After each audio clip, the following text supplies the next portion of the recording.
আমরা এই প্রস্তাবের বিষয়ে আমাদের দল মত সকলে এক হয়ে আমরা এই যে প্রস্তাব হয়েছে সেটার উপরে গণভোটের জন্য হ্যাঁ এবং না, এটা জনগণের গণতান্ত্রিক অধিকার। জনগণ যেটা ভালো মনে করবে সেটাকে আমরা তার পক্ষে, আমরা জনগণের পক্ষে। Thank you. বাংলাদেশের জনগণ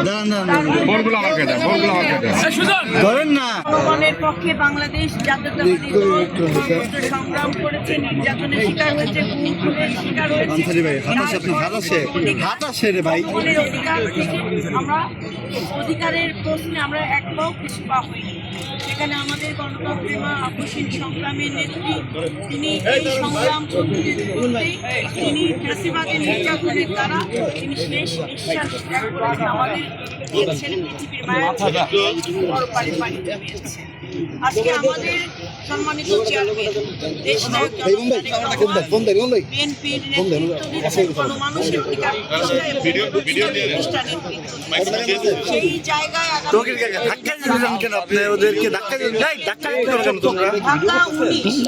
আমাদের বিএনপির মনোনীত প্রার্থী এই অত্র অঞ্চলের আশুলিয়া, সাভার এই বৃহৎ একটি শিল্প অঞ্চলে তিনি খুবই গুরুত্বপূর্ণ একটি স্থানে তিনি বিগত দিনে জনগণের ভোটে 2বার সংসদ সদস্য হিসেবে নির্বাচিত হয়েছিলেন।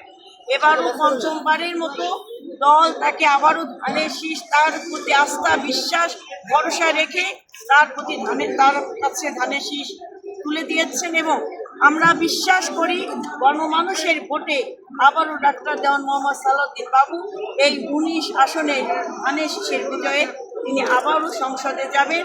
19 আসনের জনগণের পক্ষে কথা বলবেন, ভাগ্যের উন্নয়নের পক্ষে কথা বলবেন, ন্যায়ের পক্ষে, সত্যের পক্ষে থেকে এই আসনের সকল জনগোষ্ঠী মানুষের ভাগ্য উন্নয়নের জন্য তিনি কাজ করে যাবেন। আজকে আমরা ঢাকা জেলা সম্পাদক হয়ে আজকে নির্বাচনী প্রচারণায় আনুষ্ঠানিকতা হিসেবে আমরা দায়িত্ব পালন করতে এসেছি। এবং ঢাকা জেলার 5টি নির্বাচনী এলাকা, ঢাকা 1, ঢাকা 2, ঢাকা 3, ঢাকা 19 এবং ঢাকা 20, এই 5টি নির্বাচনী এলাকাকে বিপুল ভোটে বিজয়ী করা, এটা আমাদের লক্ষ্য, এটা আমাদের শপথ। এবং এটা দেশ নেত্রী বেগম খালেদা জিয়ার আপসীন নেতৃত্ব এবং দেশপ্রেমের যে ত্যাগের মহিমা তিনি বাংলাদেশের জনগণের প্রতি রেখে গিয়েছেন। জনগণ তার আমাদের প্রার্থীদেরকে বিজয় করে, ধানের শীষকে বিজয় করে সর্বোচ্চভাবে আমরা সংসদে পাঠাতে পারবো আমাদের নেতাদের।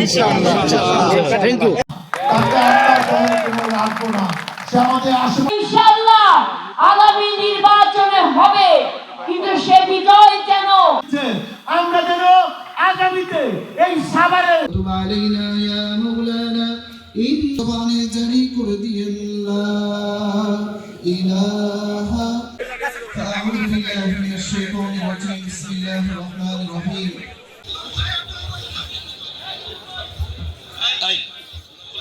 বক্তব্য দিব ধরেন খুরশেদ, আমি আর আমাদের আজকে অতিথি